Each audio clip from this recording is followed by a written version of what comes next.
clase. Entonces vamos a hablar un poco de, hoy vamos a ver abstracción de datos. Entonces, ¿cómo vamos?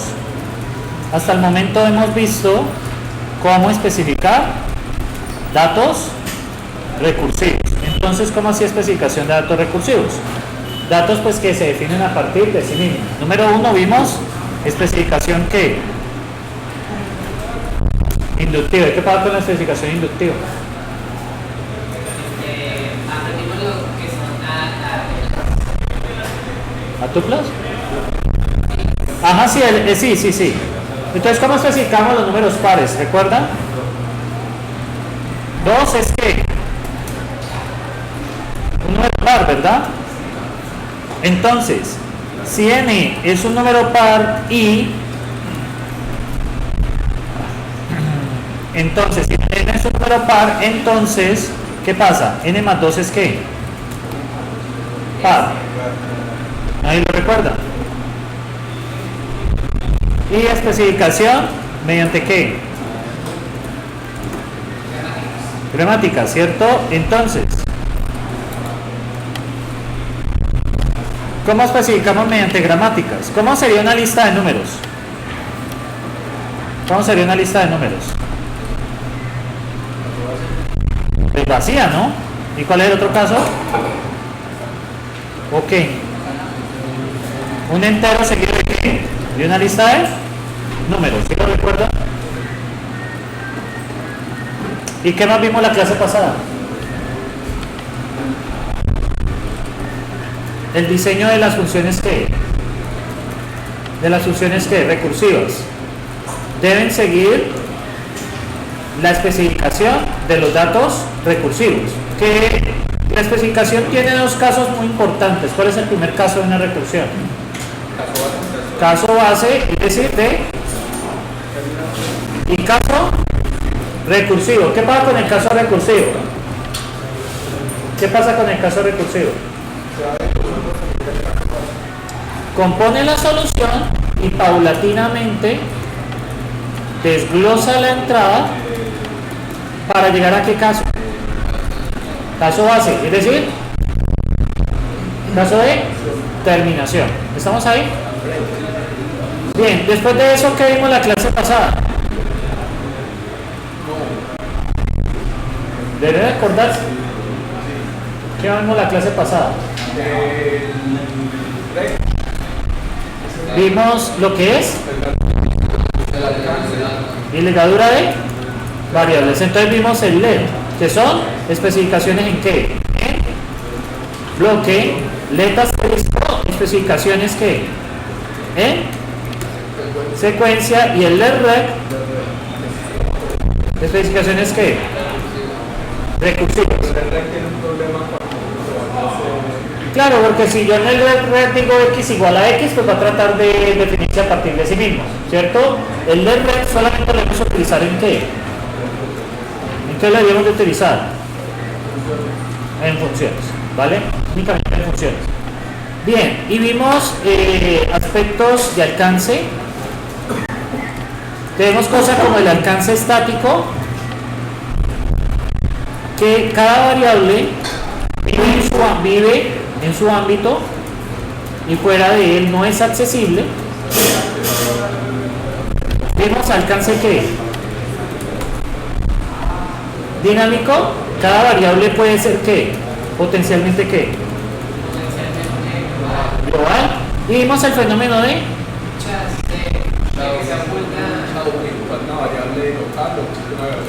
exactamente, cuando una variable en un contexto local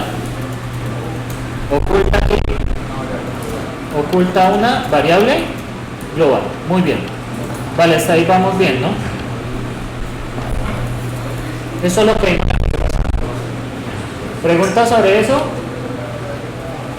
¿Hicieron el tutorial de Raquel? ¿No? Bueno, ahí pues cumplo con yo advertir, ya la otra semana tenemos la clase más importante del curso, ¿vale? Y en esta componente habría ser un problema. Ya estamos en la tercera semana del semestre, ya saben que el semestre empieza a ponerse un poco más pesado, acercándose la semana 5 o 6, Entonces, y ya les voy a colocar esta semana el primer taller. Entonces, muchachos, pues, ¿sí? Pues, ¿qué te digo yo? ¿Sí? Bueno, entonces vamos a ver los temas del día de hoy. Lo primero, vamos a ver primero abstracción de datos. Entonces, vamos a ver qué es la abstracción de datos. Básicamente, en la definición de un conjunto de valores, ¿ve qué dice? Ah, ya. La definición de un conjunto de valores está definiendo un nuevo tipo de datos. Los números enteros, por ejemplo, pertenecen al conjunto de los enteros. El conjunto de los reales, por ejemplo, pertenecen al conjunto de números reales. Digamos, los dos pertenecen al conjunto de los números reales y así en general. Entonces, ¿qué pasa? En un tipo de datos se definen los valores, representaciones y operaciones sobre el mismo.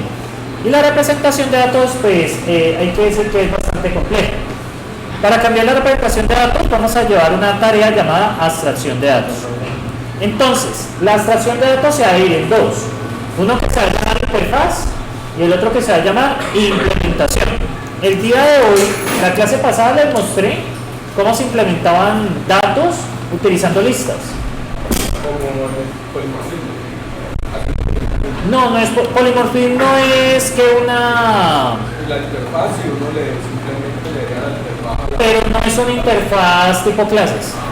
No, porque una interfaz tipo clases puede definirse como una clase que no hereda de nadie. Sino que en este caso la interfaz van a darse cuenta que es un conjunto de operaciones que nos provee el dato. Vamos, que no es lo mismo que interfaz en objetos. Entonces, pues hay que tener cuidado allí con la diferencia. Y la implementación, pues, que es lo que está por debajo. Entonces, ¿qué pasa?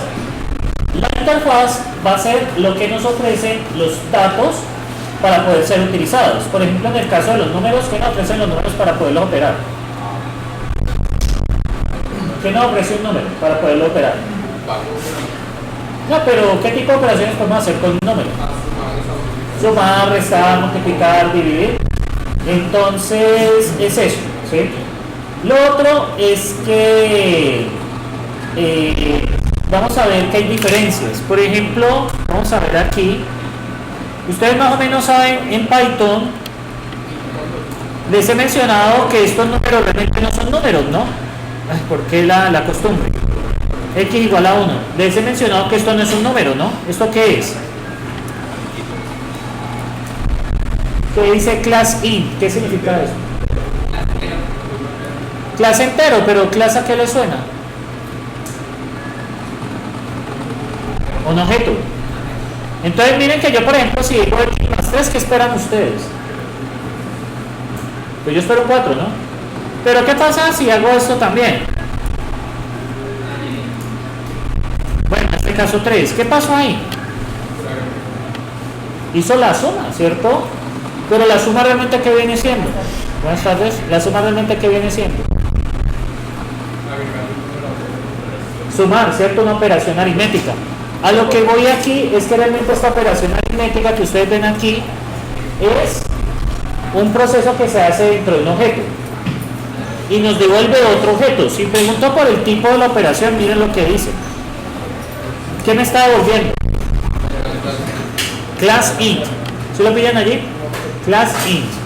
¿Y eso qué significa? Que nos está devolviendo un objeto tipo entero. ¿Qué diferencia tiene esto con respecto a C++, por ejemplo?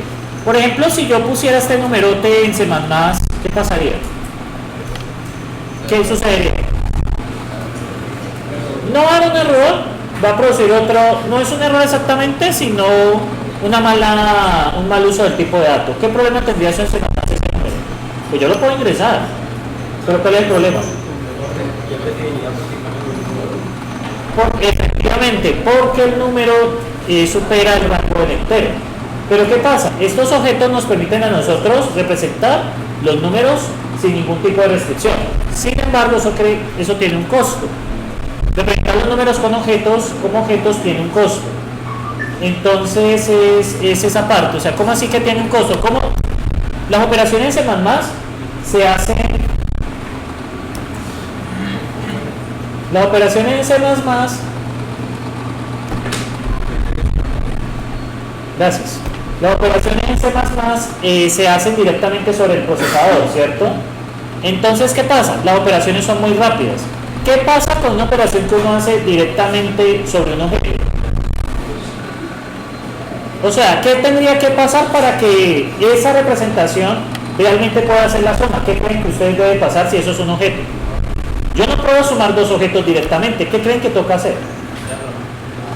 Pues digamos, castear, internamente toca hacer unas operaciones adicionales, ¿vale? Porque pues yo no sé cómo esto está representado por dentro.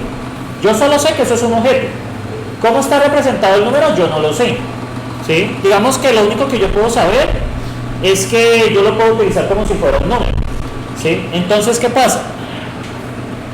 Para hacer una operación con respecto a C++, ¿qué creen ustedes? ¿Sería más fácil o más difícil que hacerlo en C++ internamente? C++ simplemente tiene que enviarle al procesador los dos números y decirle que los sume, ¿vale? Porque pues son dos números en representación de 32 bits, lo que el procesador entiende sin ningún problema. Viene la pregunta, ya en lugar de usar números, estoy utilizando objetos que se comportan como números. ¿Será que yo le puedo pasar eso al procesador directamente para que me haga la suma? Tengo que hacer una transformación, un casteo, ¿y eso qué implicación tiene con respecto al performance del lenguaje? Más consumo de memoria y mayor ¿qué? Tiempo. Por eso es que cuando ustedes vean la materia de ambiental, van a darse cuenta que hay lenguajes de programación que gastan más energía. Y Python está entre de los que más gasta energía. Python tiene mucha abstracción que facilita mucho la programación. ¿Por qué? Porque pues usted no se preocupa por la longitud del número. Usted puede operar dos números arbitrariamente grandes y él te va a responder. Pero ¿qué costo tiene eso? Más memoria y mayor tiempo. ¿Qué pasa con un lenguaje con C++ que tiene bajo consumo de energía? Las operaciones se hacen directamente ¿sobre qué? Sobre el procesador. Entonces es mucho más rápido. Entonces son unas implicaciones versus otras. Entonces eso es lo que quiero ir. Entonces, ¿qué pasa? Los datos, ¿cierto? Un TAT, ¿cierto? O tipo abstracto de datos permite representar en el computador elementos que pertenecen a un conjunto. Por ejemplo, los números enteros. Los números enteros pertenecen a un conjunto. O por ejemplo, los números pares. Podría ser un tipo de dato que solo me trabaja en números pares, entre otros. Las listas también, entre otros. Bien, un TAG tiene dos partes. Número uno, interfaz, que es lo que nos provee y es lo que usa el programador para trabajar el TAG, ¿sí? Para trabajar el TAG. Y luego tenemos la implementación. Es como el lenguaje maneja internamente el dato. Lenguajes como Python usan objetos. Lenguajes como C++ o Java utilizan directamente representación ¿en qué? En memoria. Un entero que tiene 32 bits. Un long, ¿cuántos tiene? 64 bits. Y aquí tenemos limitaciones con respecto a el espacio. O sea, con el tema del overflow. Y acá podemos representar un número de tamaño arbitrario, pero tiene un costo de ¿qué? Pues tiene un costo de performance. ¿Estamos ahí? La diferencia entre números en un lenguaje como Python versus en C++. El de rojo, cuéntame cuál es la diferencia del lenguaje entre C++ y Python a la hora de utilizar enteros en operaciones.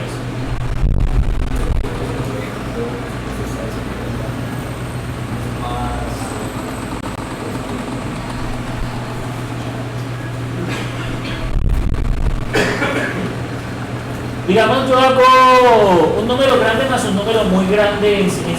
¿Qué va a pasar? ¿Qué crees que pasa? Si uso enteros. Un número muy, muy grande. Obviamente, pues más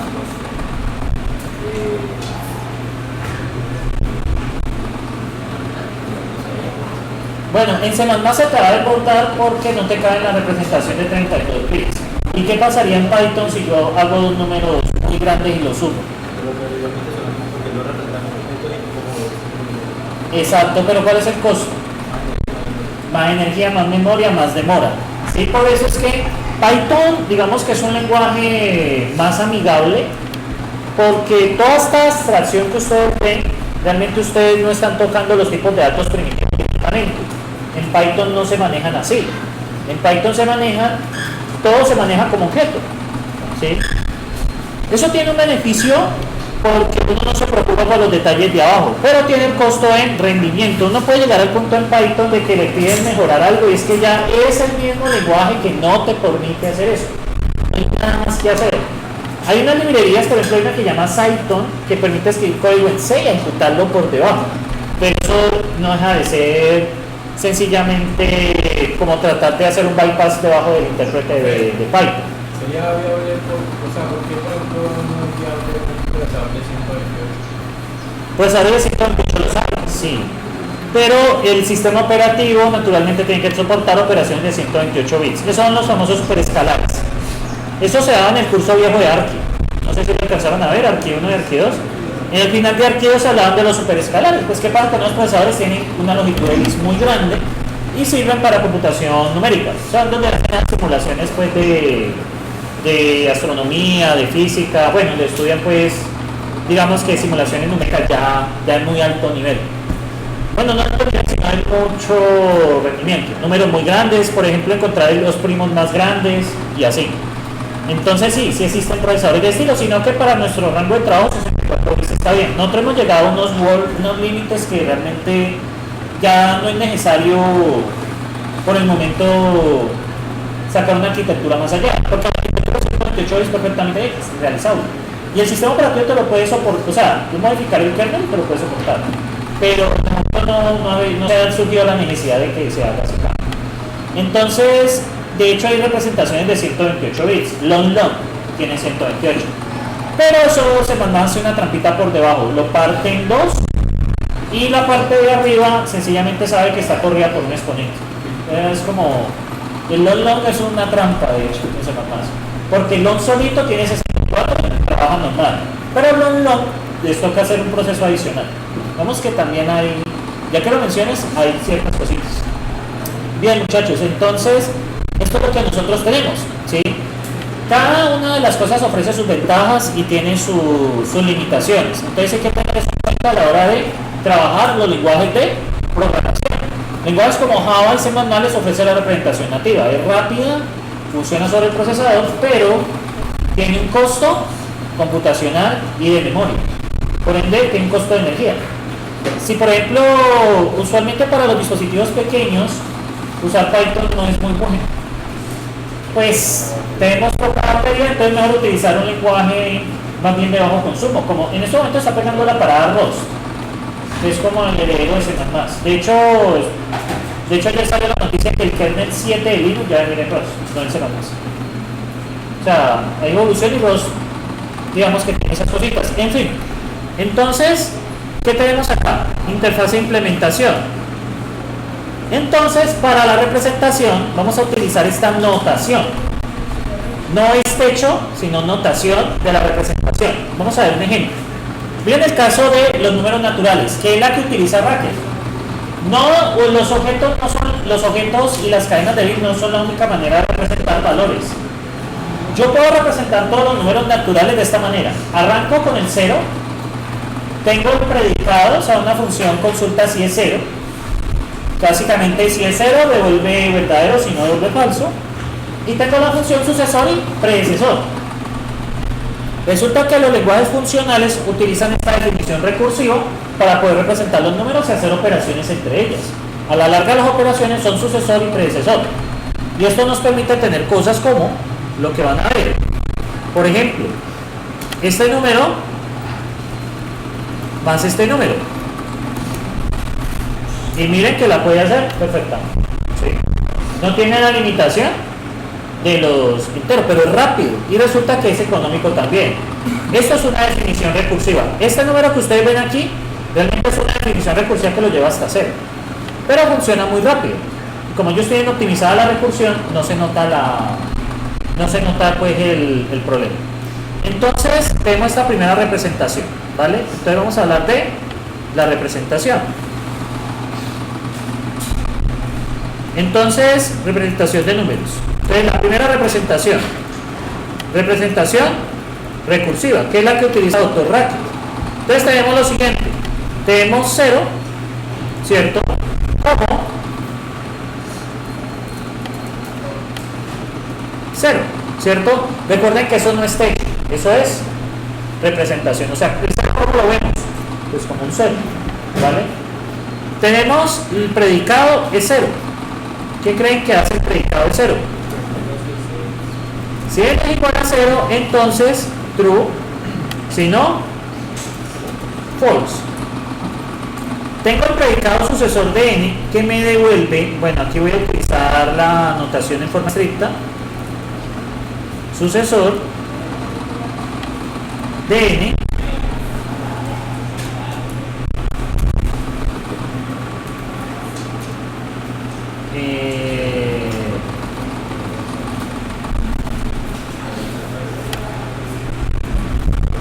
cierro, es igual a la representación n más 1, ¿vale? Ahí la tenemos. Entonces el sucesor de n, pues ¿qué va a ser? N más 1. Y tenemos el otro que es la otra operación que es el predecesor. Entonces el predecesor, ustedes lo ven acá, sería en este caso ¿qué? N menos 1, siempre y cuando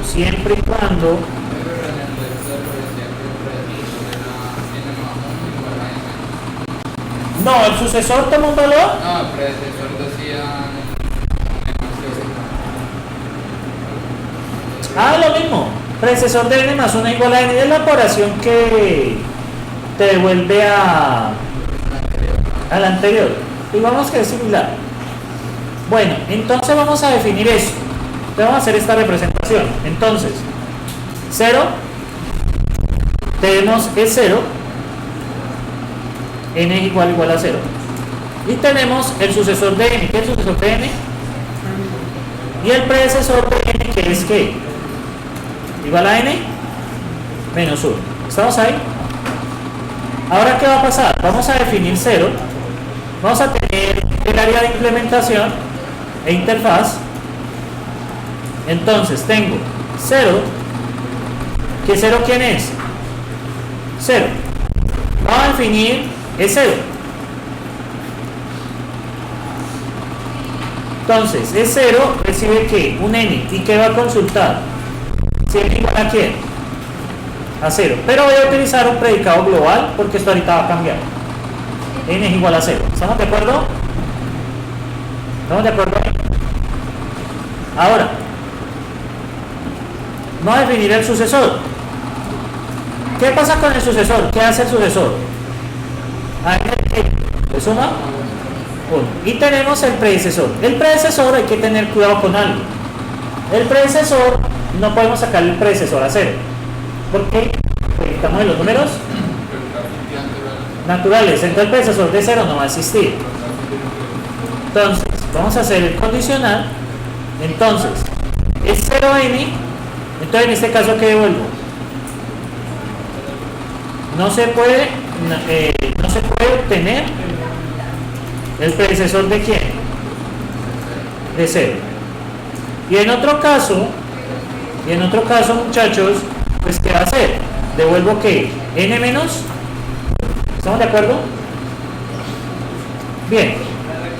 A continuación tenemos el área del programador. Tenemos esta especificación de los números enteros que nos ofrece tres cosas. Es 0 como función, sucesor y predecesor. No tenemos nada más. ¿Vale? Entonces, yo les hago una pregunta. De acuerdo a esto, yo solo tengo el 0, tengo sucesor y predecesor. ¿Cómo podría especificar el número 3? ¿Cómo podríamos sacarlo? ¿Qué creen que habría que hacer para obtener el número 3? Si a 0 le saco el sucesor, ¿qué obtengo? Si a 1 le saco el sucesor, ¿qué obtengo? 2. Y si a 2 le saco el sucesor, 3. Mírenlo acá. Entonces miren, 3. ¿Qué pasa ahora, por ejemplo, con 5? ¿Cuántas veces sucesor? 5 veces, ¿vale? Sí, podría ser una función recursiva que me aplique sucesor tantas veces como sea necesario, ¿sí? Pero digamos que no es el objetivo en este momento. Entonces miren el caso de 5. ¿Qué me va a volver? 5. Ahora yo les hago una pregunta. Si yo quiero sumar 3 más 5, ¿cuánto esto me da? 8. ¿Qué podría hacer yo para sumarle 5 a 3 usando lo que tengo únicamente? ¿Qué tengo que hacer para que el 3 se me convierta en un 8? ¿Qué tendría que hacer? Tendría que hacerle 5 veces sucesor ¿a quién? A 3, ¿no? Miren que si yo le hago 5 veces sucesor a 3, ¿qué obtengo? 8. ¿Sí lo ven ahí? Entonces, ¿qué voy a hacer? Voy a hacer una función que me permita hacer la suma con lo que tengo, porque es que no tengo nada más. Solamente tengo sucesor y predecesor. Entonces, vamos a hacer una función recursiva. Define suma. Me recibe una y un B. Entonces, ¿qué pasa si B es 0? Quería devolver ¿cuánto da A más 0? A. Y en otro caso, ¿qué debería de hacer? Suma, no, o sea, si no es 0, entonces ¿qué va a hacer A con A? ¿Sucesor de quién? De A. ¿Y qué tengo que hacer con B para llevarlo al caso base? ¿El qué? El predecesor de B. Si ustedes ven, cada vez que llamo a suma, por ejemplo, si voy a hacer suma, vamos a ver el resultado. Si voy a hacer suma de 5 con 3, me da 8. ¿Cómo funciona esto? Suma de 5 con 3, vas a llamarme ¿a quién? ¿Al sucesor de quién? Al sucesor de 5, que es 6, ¿con quién? Con el predecesor de 3, que es ¿qué? Que es 2, ¿cierto? Miren que eso sigue dando 8. Ahora, suma del sucesor de 5, ¿qué me va a llamar? Este de aquí, ¿a quién me va a llamar? De acuerdo al código.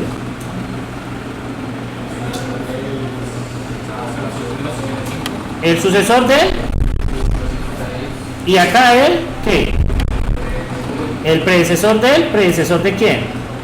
De 3, que viene siendo ya 1. Y luego, este suma, ¿a quién me va a llamar?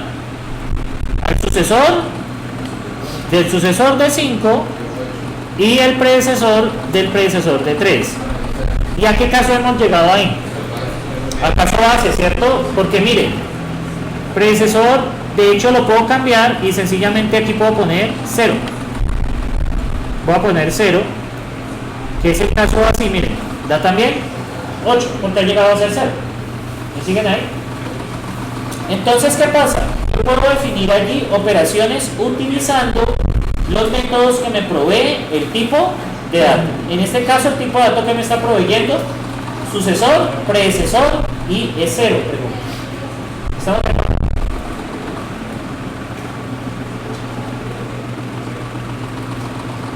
Bien, entonces, pilas con el que viene. Entonces, esta es una representación de lo recursivo. Entonces, acá tenemos el código. Entonces, esto es skin. Observe que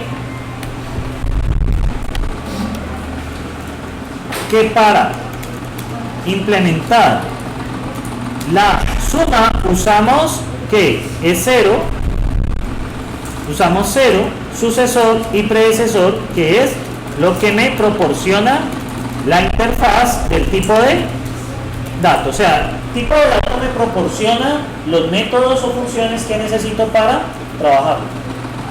¿Estamos allí? Porque ahora Vamos a cambiar de forma. Tengo otra representación, bueno, aquí está el plus. Entonces puede haber uno de esos métodos que reciba cosas diferentes. O sea, que conforme si recibe un entero, si el mismo método, no te metes si recibe un entero o si recibe un estilo.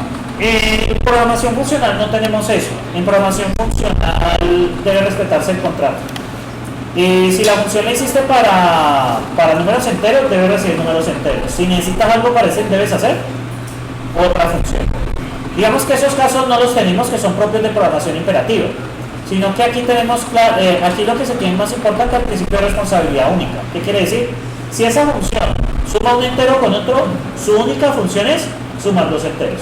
No tiene, digamos, que si recibe otra cosa, entonces hace otra cosa. Eso tiene que hacerlo otra función. Tiene que hacerlo otra función. Bien. Ahora vamos a hablar de la representación unaria. Vamos a cambiar ahora el 0 por una lista vacía. Y en la operación sucesor sería sencillamente agregarle un true. Una lista con 4 trues sería 4. Una lista con 2 trues sería 2. Y la lista vacía representa el 0. ¿Me siguen allí? Voy a cambiar ahora los números por una lista con... Este es otro tipo de representación. Entonces, miren el cambio que hay. Vamos a coger este código y lo copiamos en otro. Entonces, ¿ahora qué cambia? Esto es que una lista que vacía. Y esto es n es que null. El sucesor, ¿qué sería? Const numeral true que n. ¿Y cuál creen ustedes que sería el predecesor? ¿Cómo le harían para quitarle un true en una lista? ¿Qué operación me serviría? No, negativo. Recuerden que hay dos operaciones, el const para construir. ¿Cómo? ¿Cómo elimino el primer elemento de una lista? ¿Qué operación me sirve? ¿Cuál? Y como no, hay una operación que me devuelve la misma lista sin el primer elemento. CDR, correcto. CDR, recuerden que me devuelve el resto. ¿El CDR de quién? De. Entonces hagámoslo. Y miren cómo va cambiando. 0 es ¿qué es? La lista ¿qué? Vacía. El sucesor ahora no es más, sino que const numeral true que n. Y el predecesor, entonces ahora ¿qué es? El CDR de n. Miren cómo cambió únicamente. Y miren ahora, 5 ¿qué es? ¿Y qué es 3? Si lo ven, si hago la suma entre 5 y 3, ¿qué obtengo? Y si sumo dos veces 8, ¿qué obtengo? ¿Qué pasa si hago suma de suma de suma? ¿Cuántos trues hay ahí? ¿Cuántos trues ven ahí? 16. Miren que ya cambié la representación. Pero yo como programador, ¿qué sigo usando? O sea, como programador he notado algún cambio. Tuve que cambiar algo de lo que ya programé porque me cambiaron ahora los números por listas. Tuve que cambiar algo. O sea, cambié algo de la función suma. Cambié algo cuando definí 3 y 5. ¿Cambió algo? No. Y esto es lo que se trata de un tipo abstracto de datos. No importa la representación que usted esté usando. Usted solo preocúpese por utilizar los métodos o funciones que les ofrece el tipo de datos. ¿Vale? Y ese tipo de datos que les está ofreciendo a ustedes, 0 como representación, es 0 como predicado, pues a ver si fue 0 o no, sucesor y predecesor. No me está ofreciendo nada más. ¿Vale? ¿Preguntas hasta allí? ¿Preguntas?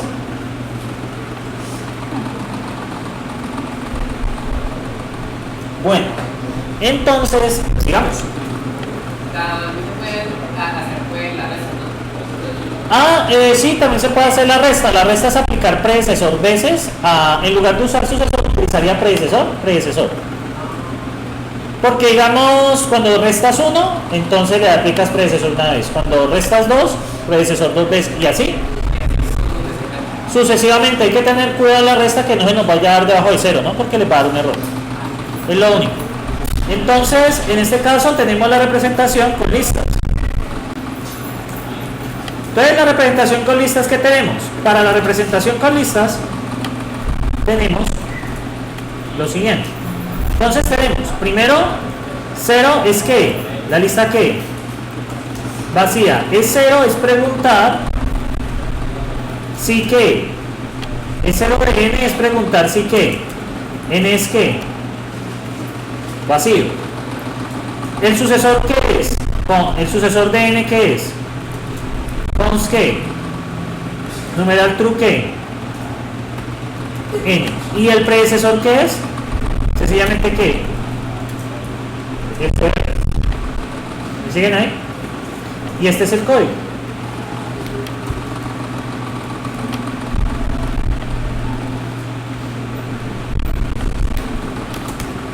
Muy bien. Y ahora nos falta la representación más interesante, la de Big Num, que es muy interesante porque nos expande la posibilidad de hacerlo. Representación número de skin y Big Num. ¿Qué pasa con Big Num? Vamos a utilizar ahora una lista, ¿vale? Para representar. Vamos a utilizar una lista y una base. La base es arbitraria. ¿Listo? La base es arbitraria. Y vamos a poner el bit menos significativo de primero y el más significativo de último. Entonces, si ustedes recuerdan la representación decimal, 317 a qué es igual. 3 por qué. Más 1 por qué. Más 7 por qué. ¿Por qué por 10?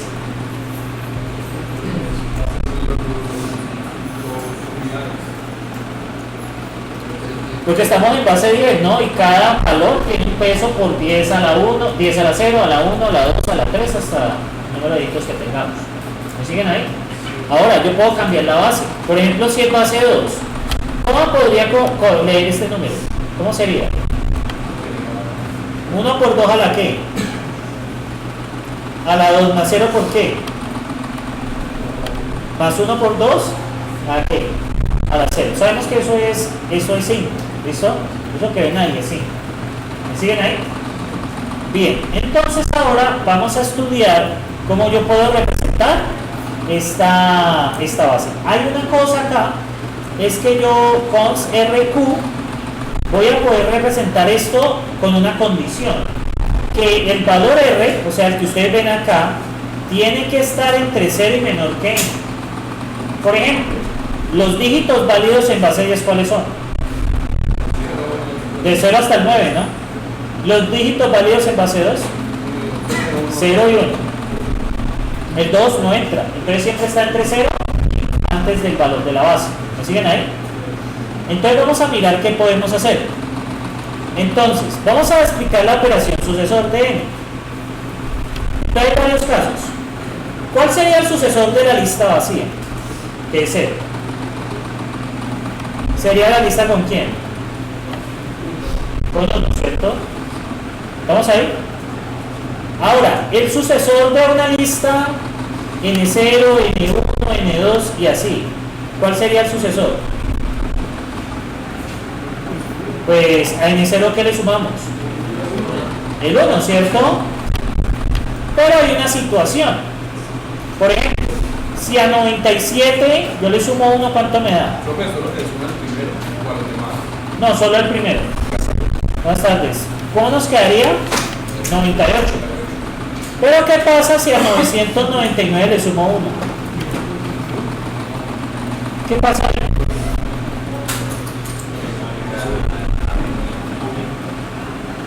Queda en 0, aquí llevo 1, queda en 0, aquí llevo 1 y aquí llevo 1, ¿cuánto me da? 1000. Entonces lleva un acarreo, ¿sí? Esto es, muchachos, si n0 más 1 es menor o igual que n, ¿vale? Que es menor que n, ¿vale? Si n es menor que n. ¿Qué pasa en otro caso? Me toca hacer el acarreo.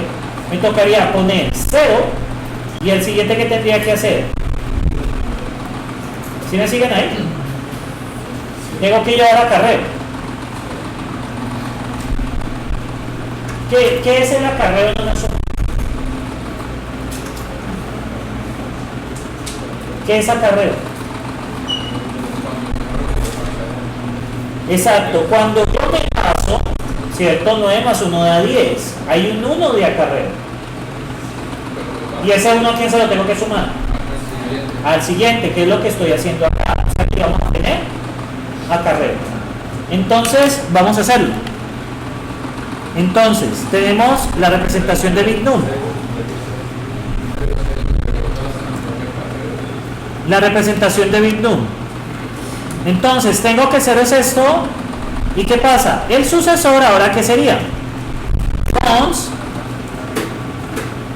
n q, donde n más 1, ¿cierto? Donde n es igual a una lista A0, A1, hasta su n menos 1. ¿Y qué estamos haciendo? A 0, ¿qué le debo sumar? 1. Si no hay ¿qué? Acarreo. Si no coloco ¿qué? 0, ¿y a quién le sumo 1? ¿A quién? Al siguiente bit. ¿Me siguen ahí? Ese es el acarreo. Y el predecesor también tiene la misma forma. Simplemente que el predecesor, ¿qué pasa cuando yo a 100 le resto 1? ¿Qué pasa aquí? Llevo un 0. ¿Qué hago? 9, ¿no? Y luego aquí ¿qué hago? El 1. Pero el 1 ¿qué hago? Se lo resto y me da 9. ¿Y qué pasa con este 1? Lo resto, ¿cómo me da? 0. ¿Lo pillan ahí? En el caso de la resta, el acarreo es negativo. ¿Vale? En caso que ustedes se necesiten devolverse, hay que hacer un acarreo negativo. ¿Vale? Pues muchachos, pues no creo que haya que profundizar mucho en eso, porque pues esto es cómo funciona la suma y cómo funciona la resta, ¿sí? O sea, como operaciones. Entonces, ¿qué vamos a hacer? Entonces, ahora sí, lo mismo, pero ¿qué sería? A0, A1, hasta acá. ¿Y qué voy a hacer con A0? Le voy a restar ¿qué? 1. Si no hay ¿qué? Si no hay acarreo, sino ¿qué? Coloco 9, bueno, sería n menos 1. ¿Y qué hago con el siguiente? Le saco el predecesor. Entonces, muchachos, aquí lo tenemos. Entonces, ¿el sucesor qué sería? Hay que hacer varias preguntas. Primero que todo, ¿qué pasa si n es 0? Que es el caso especial. ¿Qué devuelvo? ¿Lista con quién? Con 1, ¿no? En caso de que n sea 0. En otro caso, el car de n es igual a la base, que la voy a poner como n mayúscula. La base, voy a poner base 2 por ahora, ¿vale? ¿Qué pasa, muchachos, si el valor, ¿dónde está el? Aquí.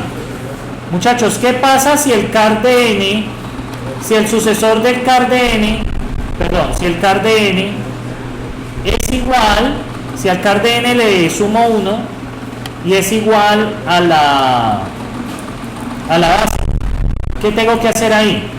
Por ejemplo, la base es 2 y tengo un 1. A 1 le voy a sumar 1. ¿Puedo poner 2? No. ¿Qué tengo que hacer? 0 y el 1 se corre. ¿Estamos de acuerdo? Hay un acarreo. Vamos a sumar 1, 0, 1, 1 con 1. 1 más 1, ¿cuánto da? Base 2. Estamos en base 2. 1 más 1, miren acá. Voy a sumar 1, 1 con 1. Primero, 1 más 1, ¿cuánto da? 0. Y llevo 1 de acarreo. Y ahora el acarreo lo llevo aquí. ¿Cuánto da 1 más 1? 0 y llevo 1 de acarreo. Y ahora aquí no hay nadie. 0 más 1, ¿cuánto da? 1. Yo tengo ahí el acarreo. Es el acarreo. ¿Listo? Entonces, por eso estoy preguntando. Entonces, ¿qué hago? Coloco, muchachos, cuando tengo el acarreo, coloco 0, porque me he pasado, y hago el sucesor ¿de quién? Del CDR de n. Sencillamente traslado la operación de sucesor. ¿A quién se la traslado? Al siguiente bit. ¿Me siguen allí? Siguiente cosa, muchachos. En otro caso, pues sencillamente es decir cons n más 1 y ¿qué devuelvo? Y aquí sería el CDR de n. Sencillamente al primer número le sumo 1 y ya. Por ejemplo, tengo 52 y le sumo 1, ¿qué tengo? A 52 le sumo 1, 53. ¿Estamos de acuerdo? 53. Entonces, ¿hubo necesidad de hacer acarreo? No. Entonces ahí lo tenemos.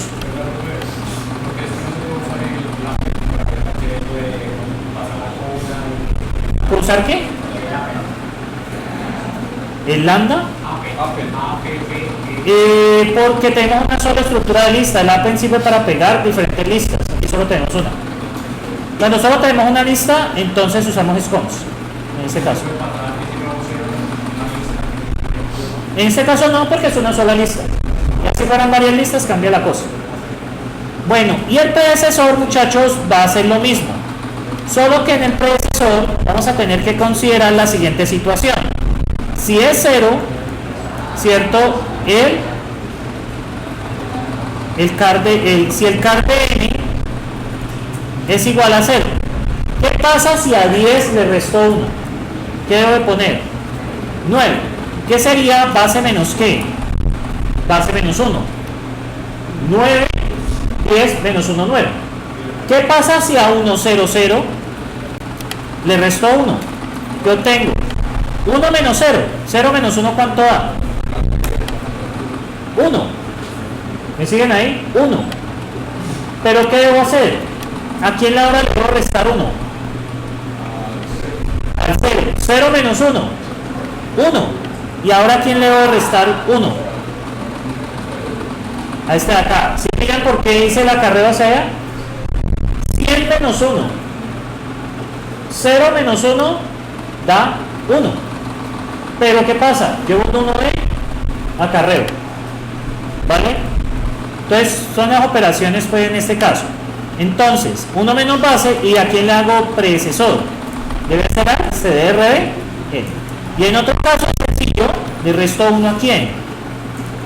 Al car de n le resto 1. Por ejemplo, 7 menos 1 es 6. No hay más que hacer. Y pego el CDR de n.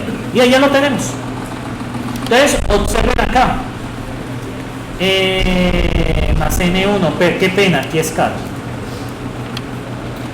Miren, por ejemplo, ¿qué es el 5? ¿Qué ven ahí? El 5. ¿Por qué salió así? ¿Qué base estoy usando? 2.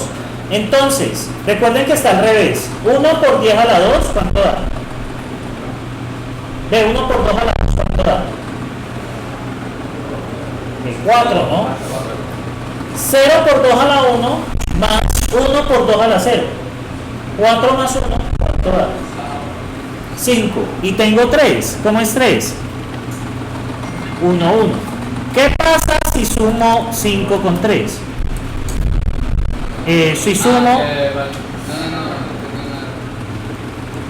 ¿Qué pasó acá? El predecesor... es que aquí hay doble paréntesis. Hay un error acá. Listo. No, es que puse doble paréntesis ahí. Listo. Tengo sumar 5 con 3. Suma de 5 con 3. ¿Qué obtengo ahí? Predecesor de 0. Esperen, tengo un error acá. Si es igual a n, entonces que hay un error. Esto sería cons. Ahí me equivoqué. Claro, tengo que volver una lista siempre. Ahora sí. Pero esta mañana me funcionó.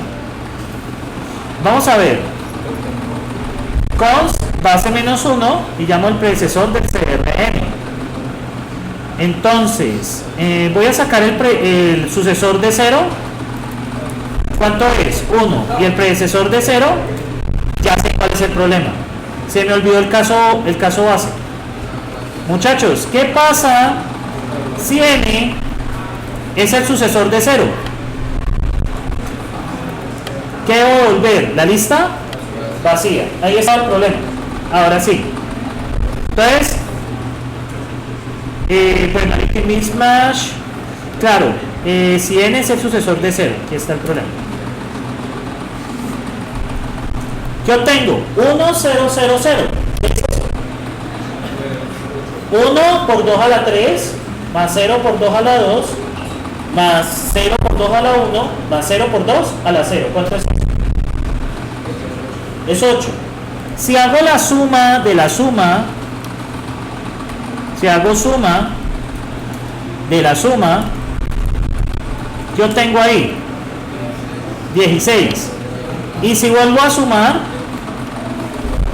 con 8, ¿cuánto me daría acá? Miren acá.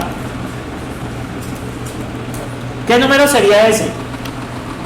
1 por 2 a la 4, ¿cuánto es? 16. ¿Y 1 por 2 a la 3? 24. Miren si lo cambio por base 10. Miren, voy a cambiarlo por base 10. Miren por base 10. ¿Qué obtienen ahí? 24. Si pongo base 8, miren lo que obtengo. 30. Y así, eso puede hacernos en la base que nosotros queramos. Simplemente usando sucesor y predecesor. ¿Qué límite acá? Los acarreos y los casos especiales. ¿Cuál es el caso especial? Si yo me voy a pasar de la base, ¿qué tengo que hacer? Debo colocar ¿qué? 0. Por ejemplo, 9 más 1, ¿cuánto es? En base 10. 10. ¿Estamos ahí? Es 10. 10, ¿qué toca hacer? 0. ¿Y a dónde mando el acarreo? Al siguiente. 9 más 1 es igual a 0. Y luego hay un acarreo de ¿cuánto? De 1. El acarreo lo han usado toda la vida. ¿Sí? El acarreo lo han usado toda la vida. De esta manera yo puedo construir un tipo de dato que me represente los números en cualquier base. ¿Vale? Yo les hago una pregunta. Yo cambié la función suma. ¿Hice algún cambio? Como ven, la función suma es independiente de la representación. ¿Cómo? No, o sea, ¿tuve que hacer algún cambio aquí? ¿Tuve que hacer algún cambio en definir 3 y 5? No.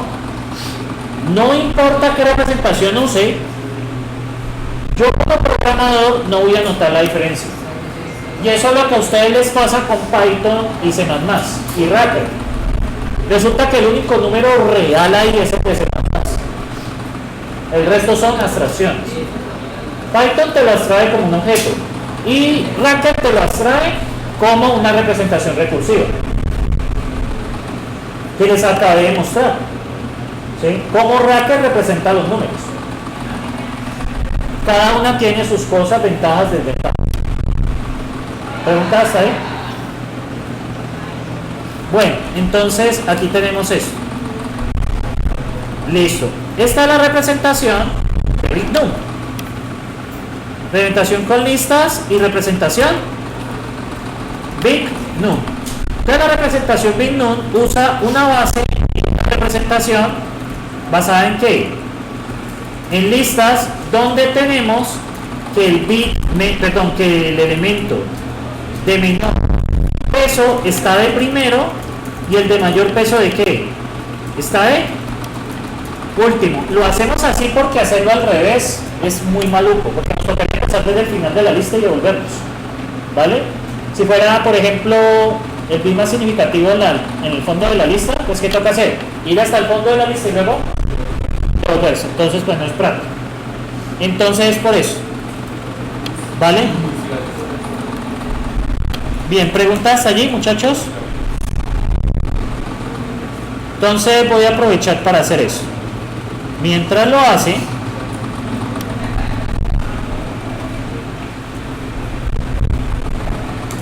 ¿qué es un TAD? ¿Qué es un TAD? Un TAD, ¿qué es un TAD? Un TAD. Exactamente, es una representación de valores que pertenecen a un conjunto. Lo definimos como tipo. Tipo es cualquier elemento que pertenece a un conjunto que representamos. Ahora, al ser un tipo abstracto de datos es que nos oculta la implementación. Miren que ahí pudimos representar números enteros sin necesidad de pensar si eran bit, Si era un objeto, si era una definición recursiva, si era un número o si era una lista de bases en una base arbitraria. ¿Qué es la interfaz de un número de un tipo abstracto de datos? El muchacho que está allí de gafas en posición de pensador. La interfaz son las operaciones que nos ofrece un tipo abstracto de datos que podemos utilizar. El muchacho de gafas de acá, ¿qué es la implementación? Hay dos. De gafas. No, pues el de acá, el de chaqueta. No, el de chaqueta. ¿No sabe? Bien, ¿qué es? Básicamente es la representación interna, que pueden ser bits, objetos, o sea, eso es totalmente transparente para nosotros. El muchacho de aquí que está, sí, usted es de negro, estoy mirando, no, de atrás. ¿Usted no está de negro? ¿Ah, sí está de negro? No, pero usted, el de cortonguito. ¿Qué debo de hacer? ¿Qué pasa si yo tengo definido mi tipo abstracto de datos y cambio el código y cambio la representación? ¿El programador lo nota? No debería notarlo porque ¿qué estamos usando para implementar?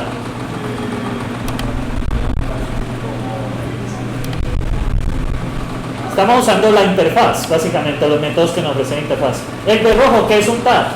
Aquí no vamos a ir hasta que me respondan bien. ¿Y qué es un tipo abstracto de datos?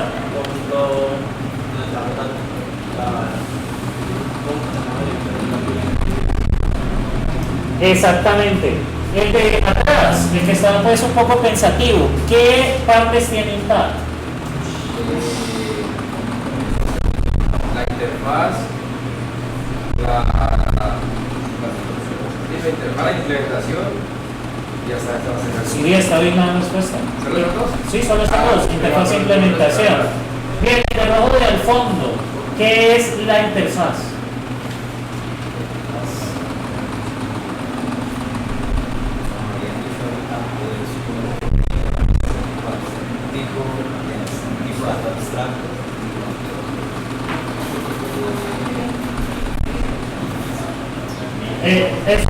Son dos funciones que nos ofrece el tipo abstracto de datos para poder manipularlo y crearlo, bueno, en general manipularlo y crearlo.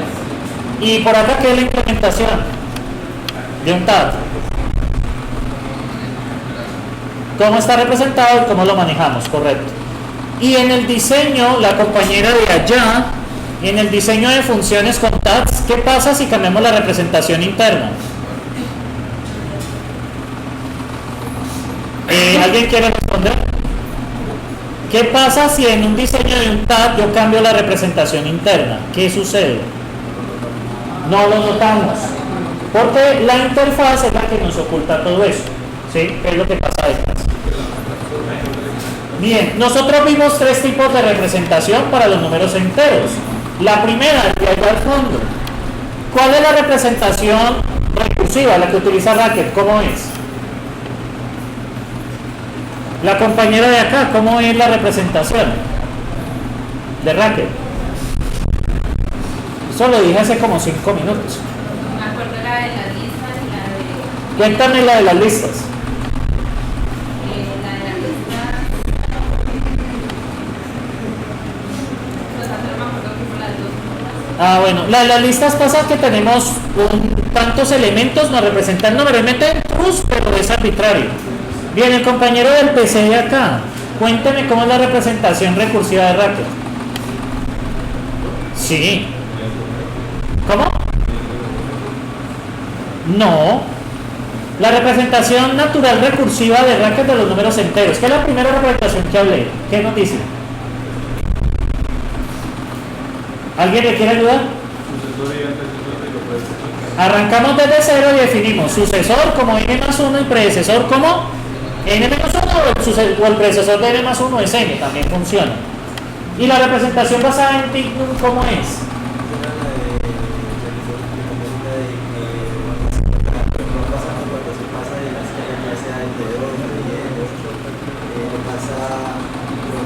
Hace la carrera, correcto. Listo. La representación bignum es una secuencia de números que es muy parecido cuando usted representa los... Creo que en el bignum hay que definir primero la base. Sí, es necesario. Sí, es necesario. De hecho, la librería bignum de Java utiliza base 256 internamente. Bueno, hasta donde sé, no sé, yo sé desde Java 8. Ya no sé ahorita en qué ande eso. O sea, yo ya no sé, o sea, yo ya me declaro dinosaurio en Java porque yo la versión que mejor conozco es la 8 y la 11, porque esa fue cuando yo fui estudiante. Entonces, pues ahí está. Bien, muchachos, en conclusión, cuando trabajamos con tipos abstractos de datos, ¿qué ganamos? ¿Qué es lo que ganamos? Por acá, el de saco, blanco, sí, ¿qué ganamos con los tags?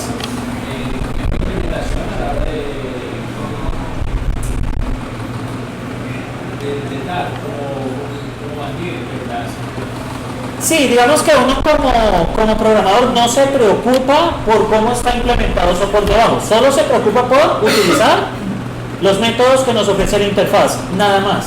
A usted no le importa si eso es un objeto, no le importa si eso es una lista, no le importa si eso es un número de 32 bits, sino que sencillamente utiliza las operaciones. Obviamente eso no es tan 100% porque en ciertos lenguajes tenemos desbordes, como dicen, no, o sea, no es tan libre tampoco.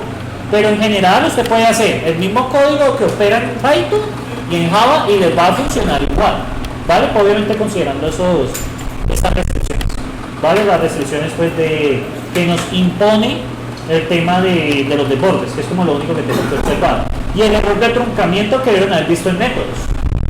¿Qué es el error de truncamiento? No es lo grande, sino que cuando tenemos números decimales no podemos representar todos los números decimales en el computador. Lo que hace todo es aproximar, y a veces esa aproximación nos mete errores. Hay que tener eso en cuenta. Los double y sobre todo los quad meten errores numéricos. Eso para mí es métodos numéricos. ¿Le va a preguntar algo? No, él, me quedó mirando. Ah, bueno, no, pensé que iba a preguntar algo. Listo, muchachos, entonces pues nada, seguimos. Ah, bueno, yo ya metí esto, ¿verdad? Yo ya metí esto acá. Entonces, muchachos, en general, bueno, esto lo que está haciendo acá, en general lo que nos resume aquí la IA es la extracción de datos fundamental en programación, ya que permite ocultar los detalles de qué, de la implementación y exponer solo operaciones del tipo de dato. La representación alternativa se ilustra como un mismo tab, puede implementarse con distintas formas, cada uno con sus ventajas y desventajas, rendimiento, espacio y flexibilidad. La representación Python es especialmente útil en lenguajes que no soportan números arbitrarios de forma nativa, ya que permite operar con enteros de precisión arbitraria.